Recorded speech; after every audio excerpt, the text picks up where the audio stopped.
प्यारे बच्चों, कक्षा 8 सामाजिक विज्ञान संसाधन एवं विकास भाग 2 ये अपने भूगोल के लिए पाठ्य पुस्तक है।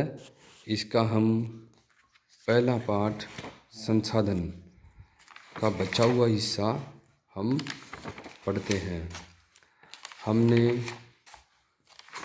प्रारंभ में पढ़ा कि संसाधन क्या होते हैं।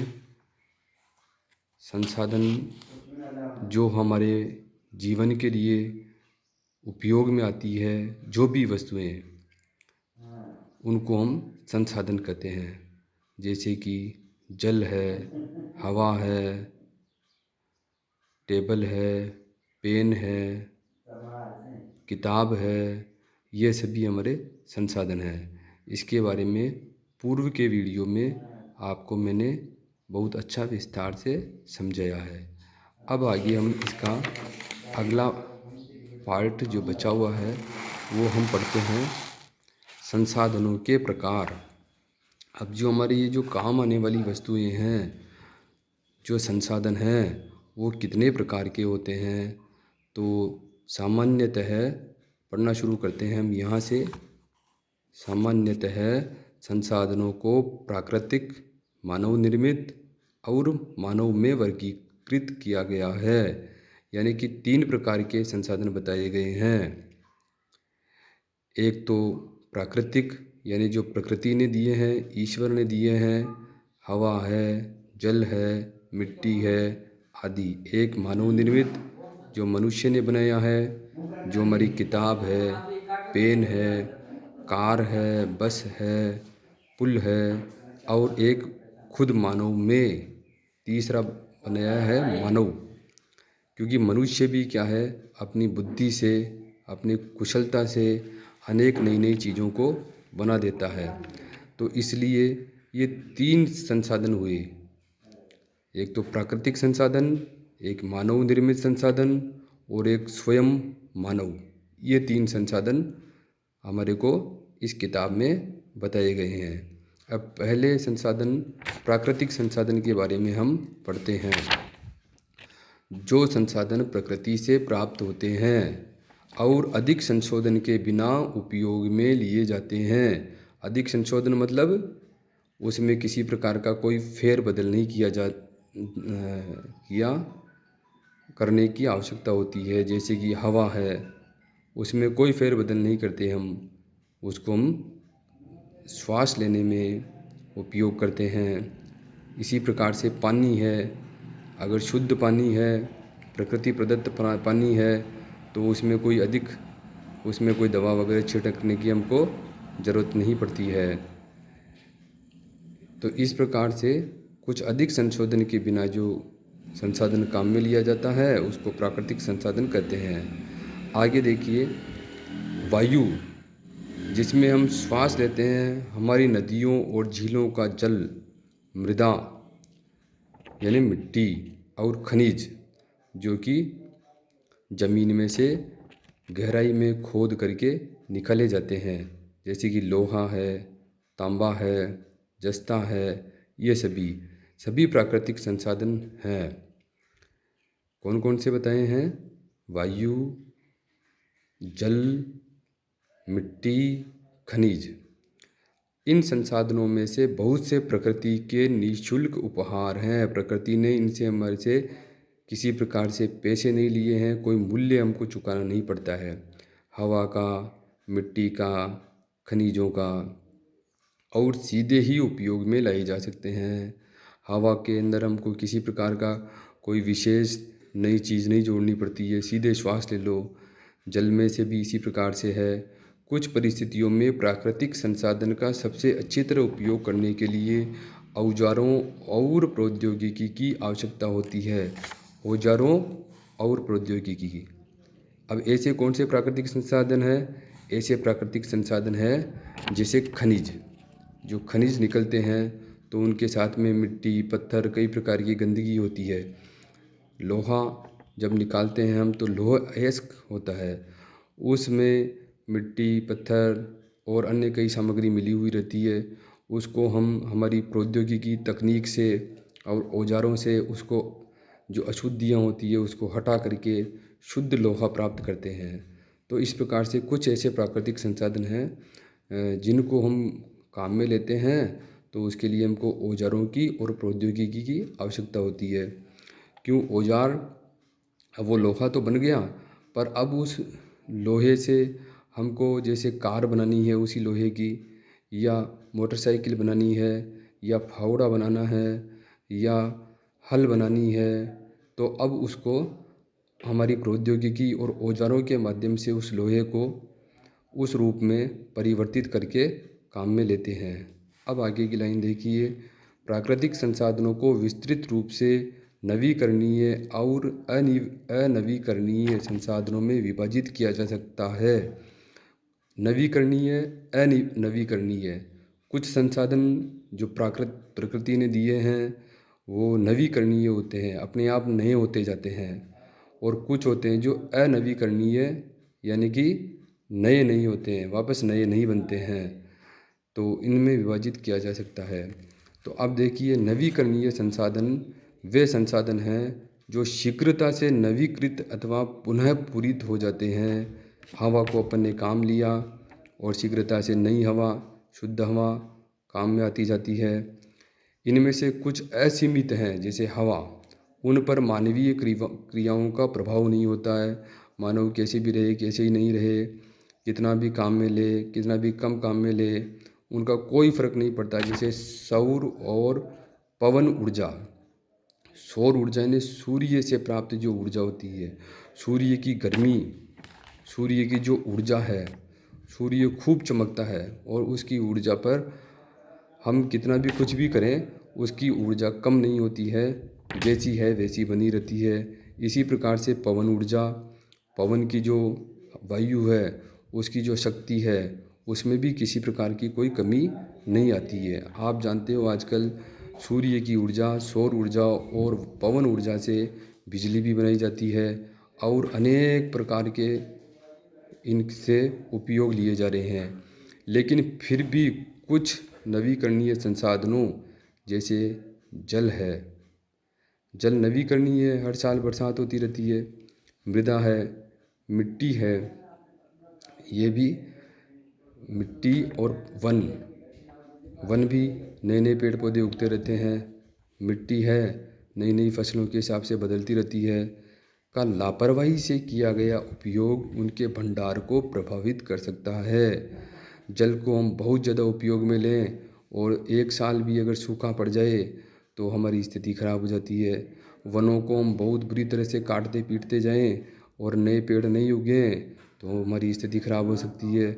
मृदा, मिट्टी के अंदर हम खूब प्रकार से खेती करते जाएं और साथ में उसके अंदर जो हमारे काम आने वाली मिट्टी को उपजाऊ बनाने वाली चीज़ें जो है वो बराबर मात्रा में नहीं डालें तो वो मिट्टी भी धीरे धीरे अनुपजाऊ हो जाती है, फिर उसमें खेती अच्छी नहीं होती है।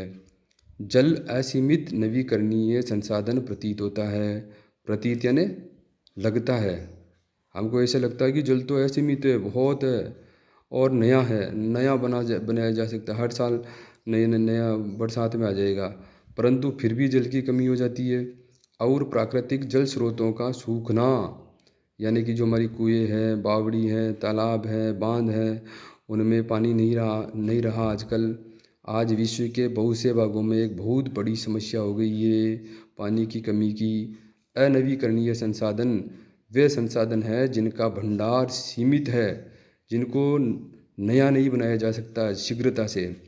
भंडार के एक बार समाप्त होने के बाद उनके नवीकृत अथवा पुनः पूरित होने में हजारों वर्ष लग सकते हैं। ये अवधि मानव जीवन की अवधि से बहुत अधिक है। एक मनुष्य की अवधि, मनुष्य के उसके साथ के मनुष्यों की अवधि लगभग 100 वर्ष है। तो 100 वर्ष में वह जो भंडार हैं नए नहीं बन सकते हैं, जैसे कि कोयला है, पेट्रोलियम है।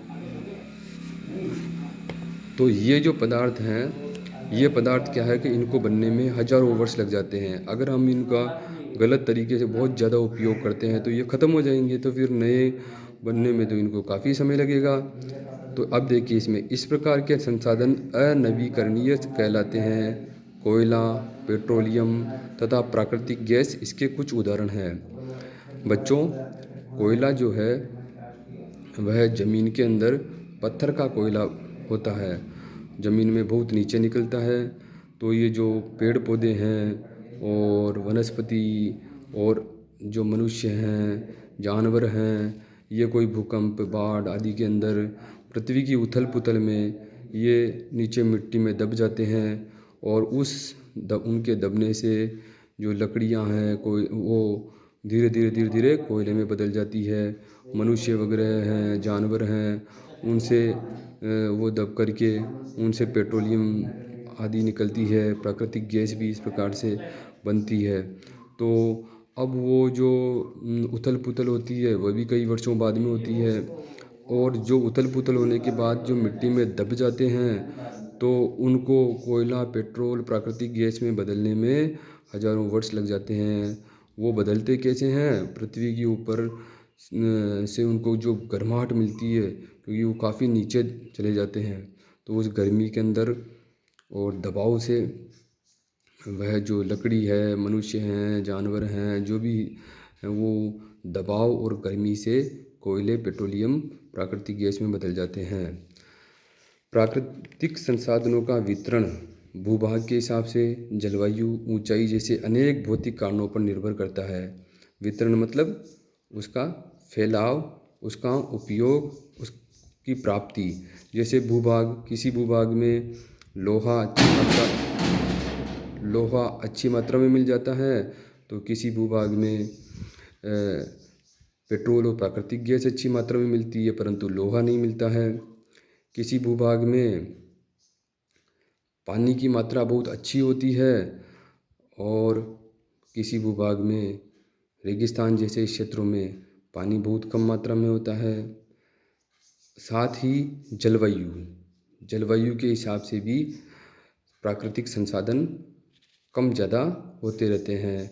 किसी क्षेत्र की जलवायु ऐसी होती है कि वहाँ बहुत वर्षा होती है, किसी क्षेत्र की जलवायु ऐसी होती है कि वहाँ बहुत ही कम वर्षा होती है। इसी प्रकार से ऊंचाई वाले कई जो ऊंचे ऊंचे पर्वत हैं, हिमालय जैसा पर्वत, वहाँ ऊंचाई पर कई प्रकार की अच्छी अच्छी औषधियाँ मिलती है, तो निचाई वाले स्थानों पर वो औषधियाँ नहीं है। नीचे वाले स्थानों पर अच्छी फसल पैदावार होती है परंतु ऊंचाई वाले स्थानों पर वो फसल या पैदावार नहीं होती है।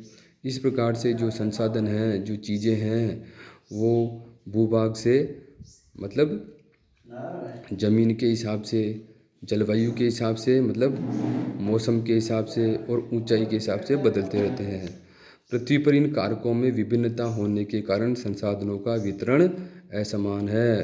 पूरे संसार में वितरण इनका संसाधनों का अलग अलग है। किसी जगह पर कौन से संसाधन बहुत हैं तो कौन से संसाधनों की कमी है। जैसे हमारे देश में पेट्रोल, प्राकृतिक गैस इनकी काफ़ी कमी है, तो हमारे जो लोहे अयस्क है, तांबा है और सीसा जस्ता है, इनकी अच्छी मात्रा है।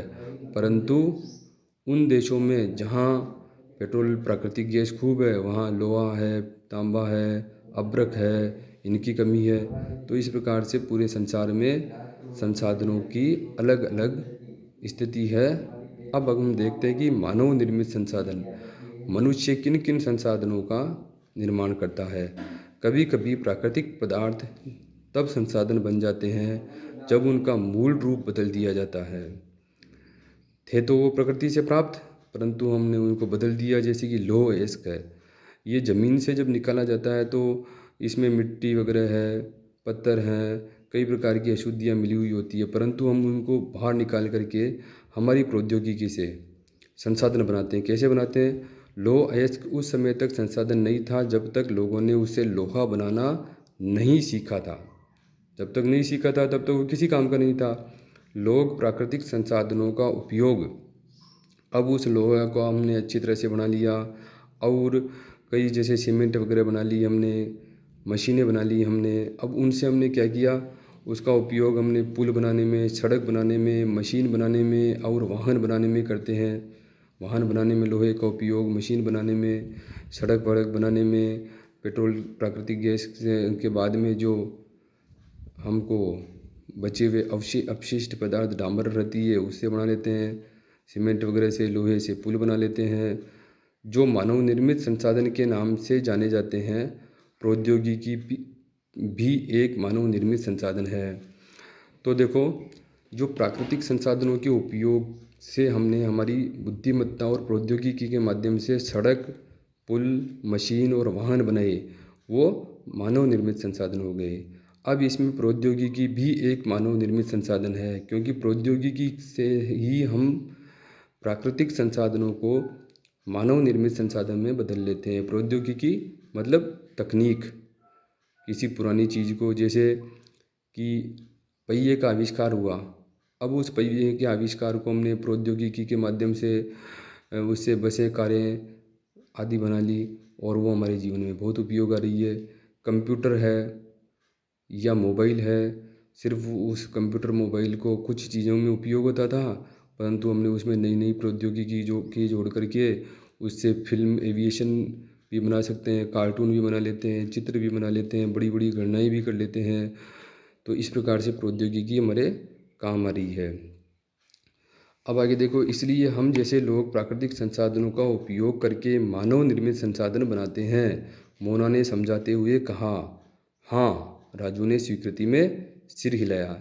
इस प्रकार आज के इस शिक्षण में हमने ये देखा कि प्राकृतिक ये जो संसाधन हैं वह कितने प्रकार के होते हैं, और प्राकृतिक संसाधन उनमें नवीकरणीय और अनवीकरणीय संसाधन हमने सीखा, और मानव निर्मित संसाधन कि कैसे मानव निर्मित संसाधन होते हैं वह सीखा। बाकी का बचा हुआ भाग हम अगले पार्ट में पढ़ेंगे। ठीक है मेरे प्यारे बच्चों।